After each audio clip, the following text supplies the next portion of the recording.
What is up, everyone? It is Shinobi here, and today I'm going to be reacting to the lore of WoW. So, I know enough to be a fan, it's just I want to make sure that I'm not missing any key details or anything, because in order to play the game, you gotta know it. But enough of me talking, let's dive into this reaction, and without further ado, let's begin. So, you're new to WoW and want to know what's going on, or you're just trying to figure out which horde you're a part of. Here's the I'm entire factionless, history of sorry. Azeroth in 23 minutes. Way back at the start of the universe, there were Titans, which are gods born out of planets. Titans, huh? Kind of. The Titans formed a pantheon which went around looking for more baby Titan planets called World Souls. One of these planets was named Azeroth, currently inhabited by a bunch of elementals. A mysterious group of beings who wanted to kill the pantheon, named the Void Lords, were also looking for world souls and sent their servants, the old gods, to go find and corrupt The them. old Some old gods gods. found Azeroth and started bleeding bugs on everything. That's The gross. Pantheon eventually finds Ew. Azeroth too, and they start fighting everyone. First the elementals, then the old gods. The Titans win, but they can't kill the old gods without killing Azeroth, so they build prisons instead. They leave behind a bunch of metal guys, and also some dragons to look after Azeroth and guard the prison in their absence. Off in another section of the universe, the Titan Sargeras learns from the old gods. Wait.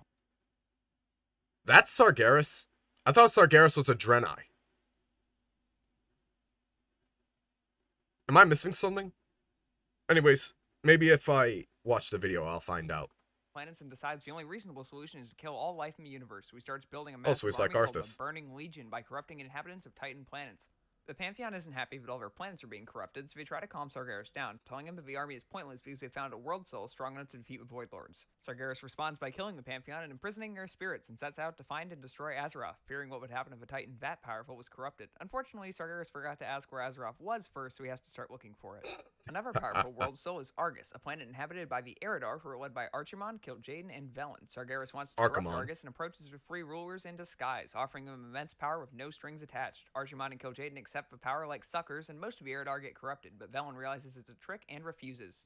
Velen prays for guidance, and a race of sentient chandeliers called Venaro hear him and send a spaceship, which Velen and the remaining uncorrupted Eridar use to flee Argus. The uncorrupted group changes their name to the Draenei, which means the exiled ones. Kil'jaeden is angry about their escape and vows to hunt them down. Sargeras corrupts the world soul of Argus and uses it to build a machine that lets him regenerate anyone in his army, making them effectively immortal. Meanwhile, back on Azeroth, the imprisoned old gods drive their guards crazy and make a curse that turns stuff into meat, meaning these guys turn into these guys. A big magic pool called the So, if that's the case, then those beings were technically the first on Azeroth, if not the trolls or the night elves. But the way I see it is that, if I'm not mistaken, the trolls and the night elves were the very first races on Azeroth. But what I'm getting from this, I might be wrong, but that's why I'm studying this. Well of Eternity that was left behind by the Titans starts hyper-evolving deer and squirrels into a race called Trolls. The Trolls dub themselves the Zandalari and form the Zandalari Empire, which has a strict caste system. The lowest caste decides that being in the lowest caste sucks and leaves to form their own empires. One of these empires settles by the Well of Eternity and evolve even further, transforming into elves. These newly formed elves create the Kaldorei Empire. Led by Queen Azshara, they use the Well of Eternity to gain magical and technological superiority, allowing them to swiftly defeat the Zandalari and take over Kalimdor. The Kaldorei is accessible. Yeah, I'm pretty sure that the elves were the first race, like, on the Alliance, but then the trolls were the first on the Horde. Like, the way I'm explaining it really doesn't make any sense. Like, basically the way I see it is like, if I'm not mistaken, and I have to say this, if I'm not mistaken, is that the night elves and the trolls didn't know about each other. I don't know, but I gotta say, they were both the first races, the way I see it. Excessive use of a Well of Eternity lets Sargeras magically access Azeroth, but he still has no idea where it is in physical space, so he needs to rely on opening portals to invade. Since he needs a powerful mage to open the portals, Sargeras reaches out to Azshara and offers her a place at his side. Azshara agrees and uses Well of Eternity to summon a Burning Legion into Azeroth. The dragons in an elf rebellion led by Tyrande Whisperwind and brothers Illidan and Malfurion Illidan to stop Azshara in the War of the Ancients. Attempting to gain power. I don't care what anyone says. Illidan will always be my favorite night elf, and possibly my favorite character. I like him more than Arthas. Hate me if you want, but no, it's a fact that every WoW player has to accept that Illidan is more heroic, and he's better than Arthas. Well, technically it's an opinion, but like, the second one's an opinion, but the first one's a fact. against the Legion, Illidan pretends to join Azshara's forces. Sargeras is so grateful he stabs out Illidan's eyes and gives him cool demon vision. This allows Illidan to see the true power of a burning Legion, and he begins to fear their defeat on Azeroth will ultimately be pointless. One of the 5 aspects, named Neltharion, is driven mad by the old gods. Convince him to steal the Ever aspect's powers by making a weapon called the Dragon Soul under the guise of fighting the Legion. Once the weapon is built, Neltharion blows everyone up with it. He changes his name to Deathwing to show off how edgy and cool he is. The Cataclysm guy. Soul and hides it. Deathwing is sealed in Deep Home, a big cave at the core of Azeroth. The Rebellion shuts down the portal and stops the Legion, but the Well of Eternity is destroyed in the process, which causes a big magical explosion called the Sundering that breaks Kalimdor into a bunch of little pieces. As the Kalimdor capital sinks into the ocean, the old god N'Zoth turns Azshara and her followers into fish. Obsessed with power and fearing another Legion invasion, Illidan uses water reeds stolen from the Well of Eternity to make a new well on Mount Hyjal. The other elves are angered by this and throw Illidan in jail for his actions. The remaining elves fight over whether to use the last... So, that just proves my point. They put Illidan in prison for trying to protect them. What? Like, literally, I've never even thought for a second that Illidan was a bad guy. But when I first saw Illidan, my understanding is that he was an escaped convict that also basically tried to escape and leave unnoticed. Basically, what I'm trying to say is, I thought that basically he was a imprisoned hero, well, which he is, but he was basically trying to prove himself to go save the world, basically. But everyone else thought that he was a demon or something. But this was back when I was a little kid, when I did not know anything about the lore. And I mean, like, anything. Like, all I knew was Arthas and Illidan, basically. The Well and break into 2 factions. The Night Elves stay on Kalimdor, and the Highborn travel to the Eastern Kingdoms and make a new font of magical energy called the Sunwell. They rename themselves to the High Elves.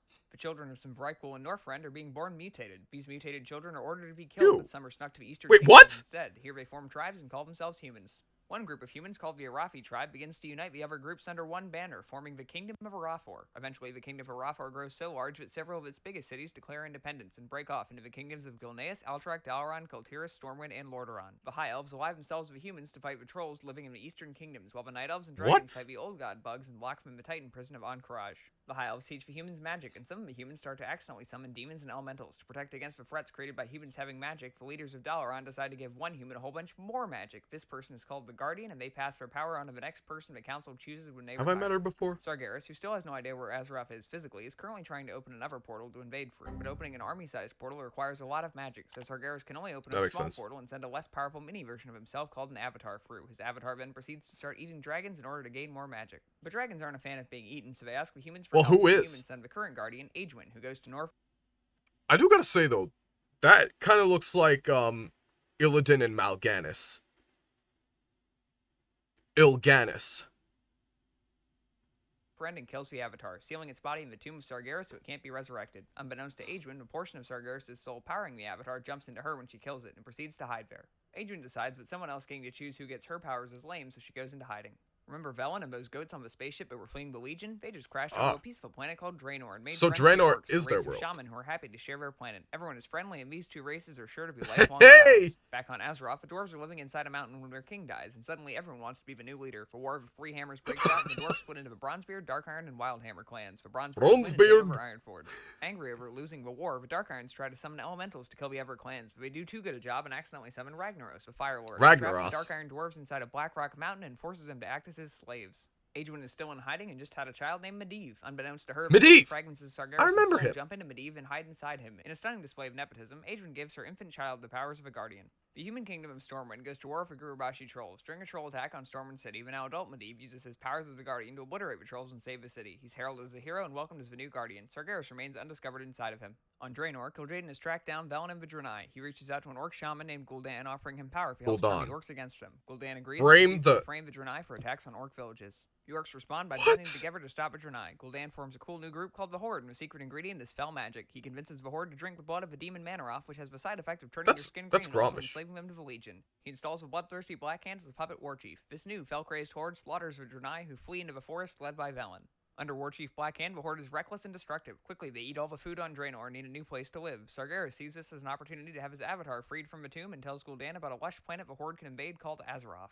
Back on Azeroth, Sargeras begins to corrupt Medivh from within, eventually convincing him to help Gul'dan open a dark portal, a massive gate that connects Azeroth to Draenor. The orcs pour through, marking the beginning of the First War. The First War rages on for 3 years between the Horde and the Kingdom of Stormwind, led by King Lane Rin. The Kingdom of Stormwind still believes Medivh is their ally, and he continues to act as the Guardian. I mean, you should Grona surrender. meets and befriends Medivh and his apprentice Khadgar. Grona abandons the Horde and sides with humans. Together, Khadgar and Grona discover that Medivh is responsible for opening the portal and team up with General Anduin Lothar to kill Medivh. Orgrim Doomhammer is upset by Blackhand's brutality towards his own soldiers and challenges him to a Mak'gara for leadership of the Horde. Orgrim wins and kills Blackhand. Grona returns to Stormwind to deliver her report of Medivh's death. While informing King Ren of the situation, Grona is possessed by Horde warlocks and assassinates the king against her will. Without its leader, Stormwind falls to the Horde, ending the First War. The survivors of Stormwind flee north to Lordaeron, where Anduin Lothar convinces the other kingdoms to assist. Together, they begin to plan a second war against the Horde and unite into the Alliance of Lordaeron. Meanwhile, Doomhammer's Horde marches north from Stormwind towards Ironforge to get resources. The Horde fights the dwarves and gnomes, leaving them trapped in their cities. The Horde continues north towards Lordaeron, but it's too well defended, so they head past it and poke at the High Elves and Quel'Thalas for a bit before turning around. Gul'dan betrays the Horde and leaves for the tomb of Sargeras with some soldiers. Fenny betrays Sargeras and ignores orders to open a portal, instead planning to steal the power of the tomb for himself. Sargeras doesn't like being betrayed, so demons eat Gul'dan.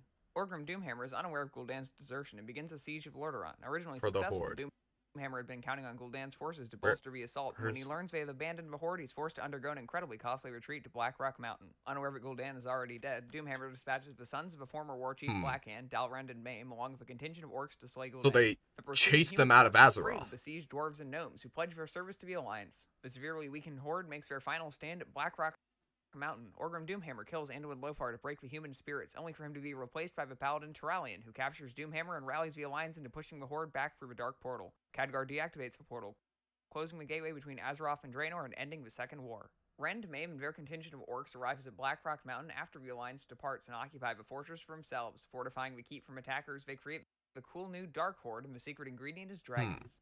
The victorious Alliance rebuilds Stormwind, naming the adolescent son of Lane Rin, Varian, as king. The Alliance also puts the orcs they captured into internment camps. Orgrim himself is sent to one such camp. The High Elves, feeling the protection of Lordaeron, was so they sent them to concentration camps just because they were orcs. You see, this is why I dislike humans. Like, humans, they care only for their own kind.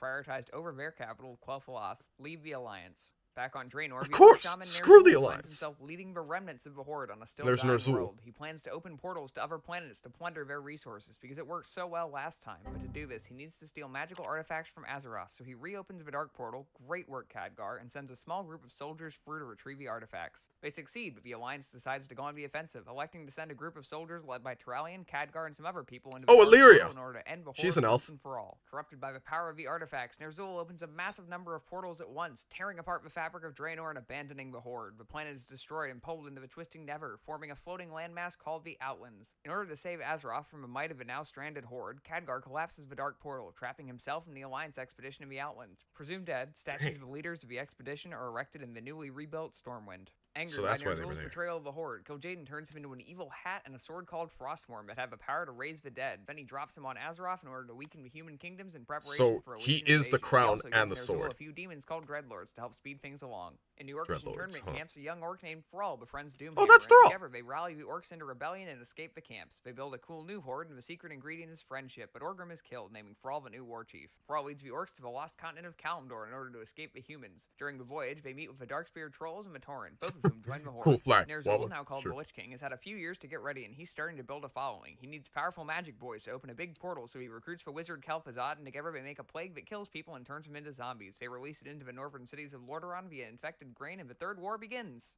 King Taranis Menethil of Lordaeron hears rumors of a plague to the north and sends his son Arthas and the mage Jaina Proudmoore to investigate. They find that Kel'Thuzad has poisoned a recent grain delivery to the bustling city of Stratholme with a plague. Arthas kills Kel'Thuzad and they head to Stratholme to stop the grain shipment. But that didn't change anything. It's too late to stop the townsfolk from eating the grain, and with no cure for the plague, Arthas decides to kill the infected before they're turned into mindless Whoa, no cure.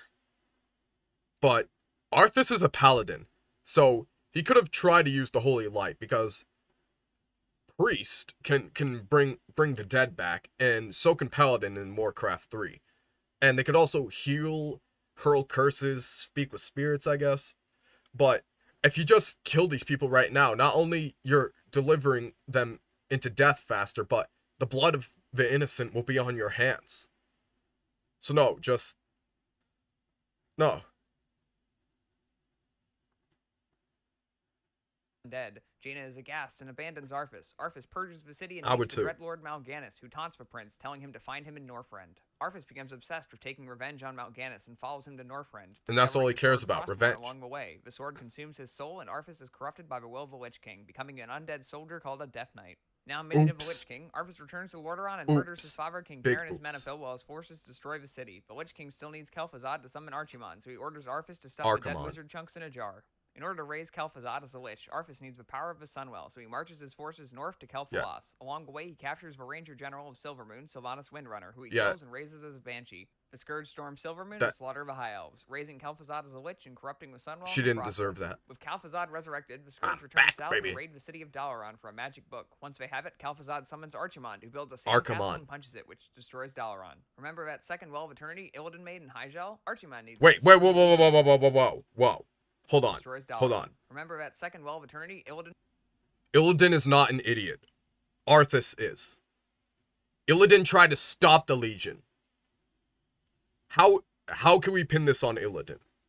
I mean no hate to the guy who made this, but you gotta seek psychological help if you think Illidan's the bad guy. Made in Hyjal, Archimon needs it to summon the Legion, so he and the gang head west to Kalimdor. Also, a big tree called the World Tree grew in it, and it made the elves immortal. Jaina and Thrall are both met by the ghost of Medivh, who says they need to stop Archimon at Mount Hyjal or Azeroth will be destroyed. Jaina leads the Alliance to Kalimdor. On Kalimdor, the spooky Medivh ghost meets Jaina and Thrall again and tells them that the Alliance and Horde need to work together. But one group of orcs under Grommash Hellscream gets tricked by Manaroth into drinking more demon blood and become servants of a burning legion again. Jaina frees Grom, who kills Manaroth, freeing the orcs but killing himself in the process. The Night Elves find out that the Legion is invading again and join the fight. Tyrande, now the leader of the Night Elves, orders Illidan to be released from jail to help fight demons. Illidan promises he's done consuming demonic power to stop the Legion. Illidan then promptly... Oh, no. No, he did not. He said because he once cared for Tyrande, he would hunt down the demons, but he would never owe his people anything. He never promised that he would never use forbidden magic. No. Stop the Legion, eating the skull of Gul'dan and using the power to blow up a Dreadlord. Tyrande and Malfurion are furious and banish Illidan, who runs off and sulks. The ghost of Medivh tells everyone that he's manifesting because he feels bad for opening the dark portal and wants to fix his mistake. The three armies pledge to stop the Legion and build a series of base camps in Mount Hyjal to prevent Archimon from reaching the well. Archimon completely bulldozes through these base camps and reaches the well, so the ancient spirits of the Night Elves, called Wisps, turn themselves into a bomb and blow Archimon and his army up. They also accidentally blow up a world tree, so the Night Elves stop being immortal, but at least the Third War is over. Thrall heads south into the deserts of Kalimdor and founds the Horde capital of Orgrimmar, named after Orgrim Doomhammer. Yeah. In the ruins of Kel'Thalas, Prince Kal'Thas Sunstrider destroys the Sunwell so it doesn't corrupt his people. Without the Sunwell, the High Elves go into magic withdrawal, and most rename themselves to the Blood Elves. About 10% continue to call themselves High Elves and break off to rejoin the Alliance. This schism becomes the single largest point of contention among the WoW player base. Illidan, still angry about being accused of serving... I agree with the WoW community for once. Like, usually I don't agree with them, but High Elves do need to be a playable race. Because Void Elves, they don't have enough customization. And they need to be faction neutral. So why? What harm could that do?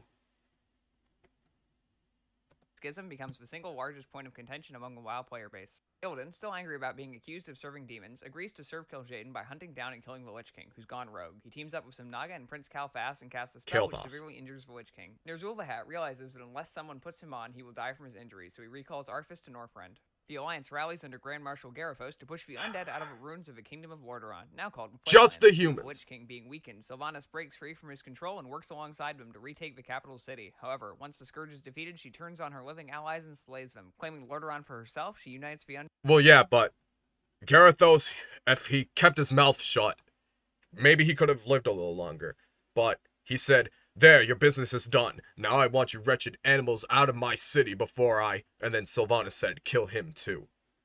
Of course, she had no intention of giving the lands back, but she had no intentions of killing Garithos until he ran his mouth. Undead freed from Witch King's control into the Forsaken. Arthas leaves Kel'Thuzad to command the remaining scourge of the Plague Lands and returns to Basically, she Northrend. gives the Illidan Forsaken a battles second Arthas in final chance. attempt to prevent him from saving the Lich King, but Arthas wins and puts on the hat, merging his soul with Ner'zhul and being frozen in a block Yeah, of because he ice. fought dirty. Illidan retreats through a portal to the Outlands with Calfas and some of the Naga. Fearing the Alliance will I attempt thought to Illidan retake was dead. Lordaeron from her, Sylvanas and the Forsaken join the Horde, hoping their military might will deter the Alliance. The Horde now consists of Orcs, Tauren, Trolls, and Forsaken. With the loss of Lordaeron, the recently rebuilt city of Stormwind becomes the new seat of the Alliance, which consists of humans, dwarves, gnomes, night elves, and a few remaining high elves. The city of Dalaran gets rebuilt and they put it under a dome. A night elf named Fandral Staghelm decides to grow a new world tree called Teldrassil, so the night elves can keep being immortal. It doesn't work, but the night elves decide to live on it anyway. While traveling to a diplomatic meeting with the Horde, King Varian Wrynn is kidnapped. His 10-year-old son Anduin is named leader of Stormwind, with Bolvar Fordragon acting as regent lord. This marks the beginning of World of Warcraft. The armies of the Horde and Alliance have been greatly weakened by the Third War, so both factions begin to recruit new soldiers from among their citizens to depopulate the local wildlife. That's your character? Become known as the Champions of Azeroth and are the player characters in WoW. In Blackrock Mountain, Ragnaros starts summoning elementals, so the champions of the Horde and Alliance banish him back to the Firelands. Then they go upstairs and kill Rend Blackhand. On Kalimdor, Cthulhu and all the bugs break out of jail, so the Alliance and Horde build a stick and use it to break into bug jail to kill Cthulhu. We can kill old gods, but the Titans can't because reasons. Off in the Outlands, Illidan and Calfas steal a floating chandelier ship called Tempest Keep. Velen and the surviving Draenei steal a piece of it and fly off into space. Kel'Thuzad hey, I stole that first. Called Naxxramas, but he's ruling the Plague Lands from. The champions of Azeroth break in and kill him. The remaining demons in the Outlands reopen the Dark Portal in order to invade Azeroth. They are beaten up immediately, and Azeroth decides to invade the Outlands to teach them a lesson. This marks the beginning of the Burning Crusade.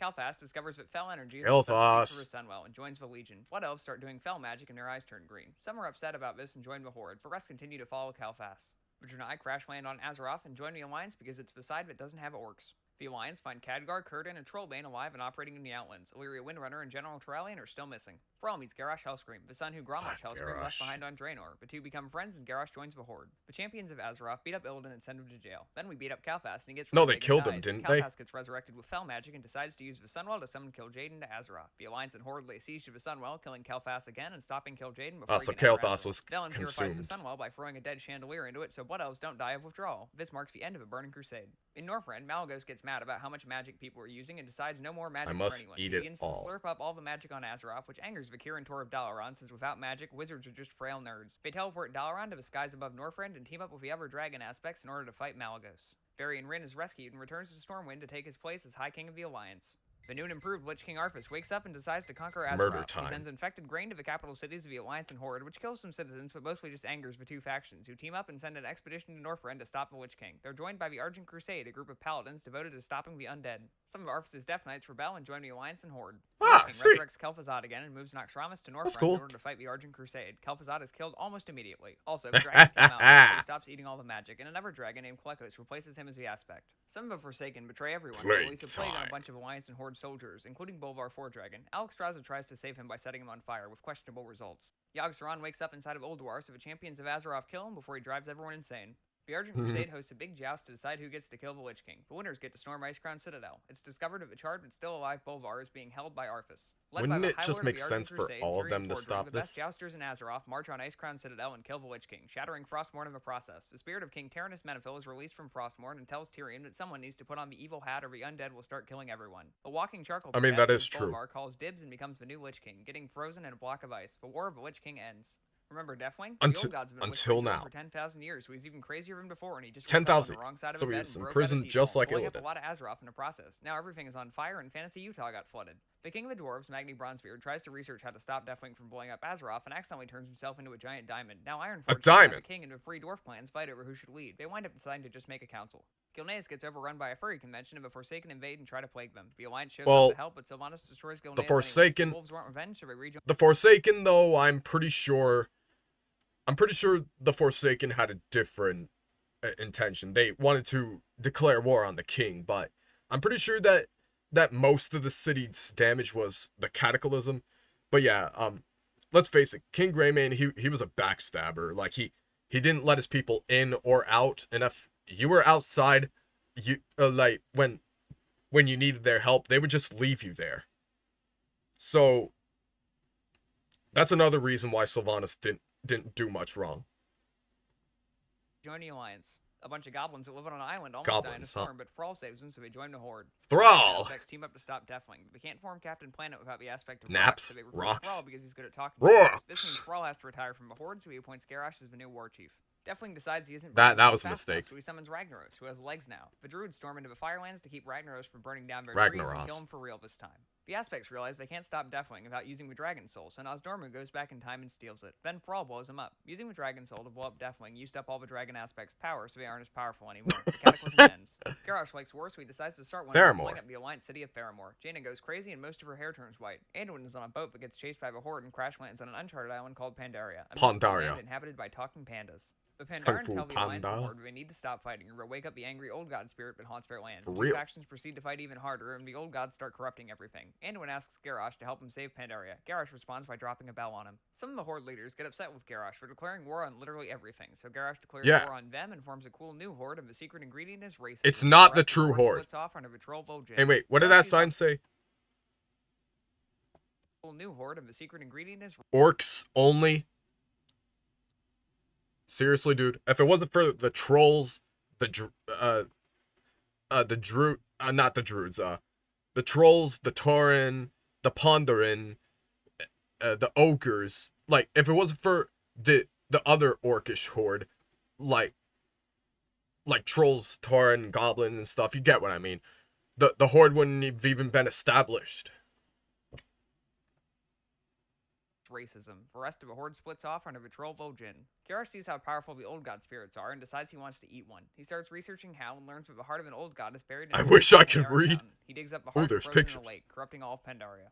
At this point, Garrosh has declared war on literally every major faction, all of whom team up and storm Orgrimmar to kill him. Garrosh's horde is defeated and Garrosh is captured and put on trial for setting the world record for most war crimes, ending Mists of Pandaria. While on trial, Garrosh escapes with the help of an evil bronze dragon and goes back in time to Draenor before the first horde drinks the blood of Manoroth. Luckily for this video, going back in time creates a little pocket dimension instead of rewriting the entire history of WoW. In this pocket dimension, Garrosh tells his dad that drinking the blood will enslave the Horde of the Legion, so they kill Manoroth, capture Gul'dan, and form a cool new Iron Horde, and the secret ingredient is Goblin technology. They still decide to invade Azeroth though, so they build a new dark portal and plug Gul'dan into it like a 9-volt battery. Somehow, this allows Grommash was misguided. Our portal, and suddenly the Iron Horde is pouring into present-day Azeroth. The Alliance and Horde team up with Khadgar, a resident expert at closing the Dark Portal, and send a strike force called the Iron Vanguard through the portal to turn it off. They do this by unplugging Gul'dan and just letting him walk away for some reason. Then, since people keep reopening these things, we blow up the portal with a cannon. The Iron Vanguard goes around killing the various warlords of the clans. Thrall challenges Garrosh to an honorable orc duel, but then he loses, so he just kills him with lightning instead. Without 90% of its leadership, the Iron Horde gets absolutely bulldozed, at which point Gul'dan shows up with a cooler of that tasty demon blood, and the Iron Horde orcs all join the Legion anyway. Gul'dan summons Archimonde, who's still alive, because it turns out that the demons that have been getting killed have to be killed in the twist. Is that Archimonde or Kill Jaden? Argus and reform. Also, this is the same Archimonde that fought in the third Archimonde. Despite this being a pocket dimension, there's only one Burning Legion somehow. Look, WoD is a really confusing expansion. Anyway, the Iron Vanguard really teams is. up with remains of the uncorrupted Iron Horde, because apparently war crimes are okay if other people commit more war crimes. This time, but not before he picks up Gul'dan and throws him into space. The Iron Vanguard declares victory and goes home, ending the warlords of Draenor. The Burning Legion sends alternate universe Gul'dan to Azeroth in order to open the Tomb of Sargeras and let the Legion invade, and this time he actually does it. He also steals Illidan's unconscious body from jail to use as a vessel for Sargeras. The Alliance and Horde team up to stop the Burning Legion once and for all in a broken shore, and they get absolutely obliterated. Tyrion gets melted, Vol'jin is murked by a random demon, and Varian gets disenchanted by Gul'dan. For reasons unclear to everyone, including Vol'jin, he decides Sylvanas should be the next war chief and then promptly dies. Anduin is now High King of... I mean, it kind of makes sense because, like, no one else, like, the way I see it is no one else was willing to defend the Horde, and also she could have added more races, non-orcish races to the Horde, if that makes sense, because, like, she's not orcish. The Alliance and also kind of hot. Remember that Dwarf King who got turned into a rock? He woke up and he talked to Azeroth King Mangi. Also, a fat goat turns Ysera crazy, so the champions of Azeroth kill her. Lich King Bolvar wakes up and he starts making Death Knights to fight the Legion. Also, he's on our side now. The Legion is still primarily located on the Broken Isle, so Khadgar teleports Dal'Rond there to fight them. The Alliance and Horde free Illidan, who disenchants Gul'dan. The Burning Legion is starting to lose, so Kil'jaeden plans to use the Tomb of Sargeras to make an even bigger portal so the Legion can bring more troops from Argus, but we storm the tomb and kill him first. For real this time. Illidan then opens the portal anyway, because he wants to fight more demons. The armies of Azeroth... Well, actually, no, it's not because he wants to fight more demons. It's because he wants to get rid of all the demons, so that way, if there's even a way for them to escape, like, they won't even be able to get there because they're all dead. So basically, yes, he kind of led them there, but it was a trap. to the planet Argus to kill the Titan Argus. They find Illyria and Turellian, who are on a space crusade. The gang finds out that Sargeras is holding the souls of a Titan Pantheon prisoner and free them. Then they kill Argus, which means the demons can't respawn anymore. Meanwhile, Sargeras finally has a portal big enough to pass through, so he heads to Azeroth to destroy it. The Pantheon stops him and puts him in bad Titan jail, but not before Sargeras impales him Just 5 more minutes. in a last-ditch effort to kill the World Soul. The Legion is defeated and Illidan stays behind to bully Sargeras. Back on Azeroth, the Titan World Soul is bleeding to death because it has a big sword stuck in it. The blood is good at making bombs. The Alliance can't get this. Sylvanas is angry The when Horde Elf was can't mean to get her, this. so she burns down Teldrassil. The Alliance retaliates by storming Lordaeron, so Sylvanas blows it up. Anduin captures High Overlord Sarfang and feels bad about burning down a tree full of defenseless civilians. The champions of Azeroth get a fantasy phone call from Magni. Azeroth is going to die unless they cram a lot of her blood into a magic necklace, so they start doing that. The Alliance and Horde go to Kultiras and Zandalar because they need boats. Sarfang still feels bad about committing genocide, so Anduin lets him go. Sarfang rallies the rest of the Horde behind him because they also feel bad about committing genocide. Sarfang and his no-genocide Horde team up with the Alliance and go to Orgrimmar to stop That's kind of confusing, because the Horde is not is supposed to be known for genocide. They're supposed to be known for strength, honor, and courage. But I don't think it was necessarily genocide their intentions. But like Arthas, though, he knew that he'd become evil if he picked up that blade. And not only that, but it's just like he continued to be evil even after his curse was lifted. But as for Sylvanas, dark magic is almost impossible to resist. So basically the Lich King still kind of has a way to control her, if that makes sense. Sylvanas and her pro-genocide Horde. Sarfang decides at the last minute to challenge Sylvanas to an honorable orc duel instead, and Sylvanas agrees. Sarfang is about to win, so Sylvanas just insta-kills him and tells the Horde she never liked him anyway and flies off. Everyone feels bad, but the pro-genocide Horde's mom just left, so they forgive them for all the genocide immediately and before 4 ends. Things are starting to wind down when the champions of Azeroth accidentally set N'Zoth free because a knife tells them to. Then they kill him with a magic necklace and nothing of consequence changes. Sylvanas flies to Icecrown Citadel, beats up Lich King Bolvar and steals his hat. Then she breaks it, which makes the sky explode and also probably kills Ner'zhul. Now the afterlife is connected to regular life, which is bad, so everyone is about to kill themselves in order to beat up the Grim Reaper. And that's the history of WoW. Well, yeah, until Shadowlands. Alright, so, I gotta say, your video was great and convincing. It's just, there are some things in that video I refuse to believe. However, though, now I know a little bit more about it, and I would like to thank you for that, and because of your efforts, I will subscribe to you. And, if the audio is too fast, I recommend putting it. Alright, well, anyways, guys, that was it for this video. I hope y'all enjoyed it, because I sure as heck did. And I guess what I've learned from this is you can never trust anyone. Well, anyways, guys, I'll see y'all next time, and without further ado, I will be signing off.